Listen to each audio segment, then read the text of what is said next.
I start the year with a throbbing head and shaking limbs, owing to the excessive amounts of alcohol I was forced to drink at my mother's party last night. I was quite happy sitting on a dining chair, watching the dancing and sipping on a low-calorie soft drink, but my mother kept shouting at me, "Join in, fish face," and wouldn't rest until I consumed a glass and a half of Lambrusco.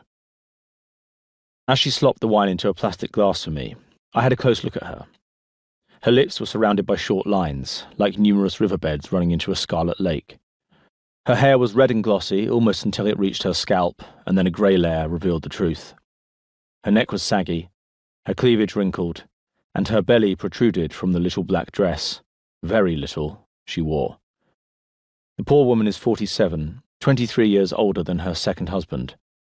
I know for a fact that he, Martin Muffet, has never seen her without makeup.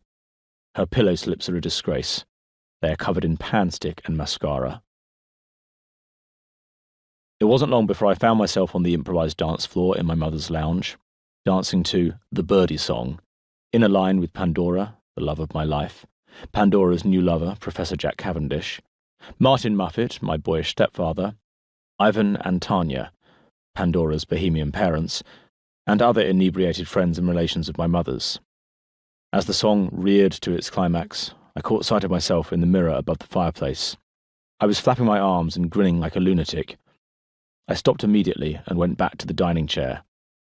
Bert Baxter, who was 100 last year, was doing some clumsy wheelchair dancing, which caused a few casualties.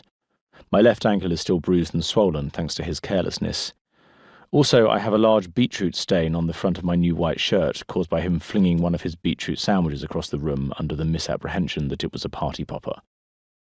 But the poor old git is almost certain to die this year. He's had his telegram from the Queen, so I won't charge him for the specialist dry cleaning that my shirt is almost certain to require. I have been looking after Bert Baxter for over 10 years now, going back from Oxford to visit him, buying his vile cigarettes, cutting his horrible toenails, etc. When will it end? My father gate-crashed the party at 11:30. His excuse was that he wanted to speak urgently to my grandma. She is very deaf now, so he was forced to shout above the music, "Mum, I can't find the spirit level."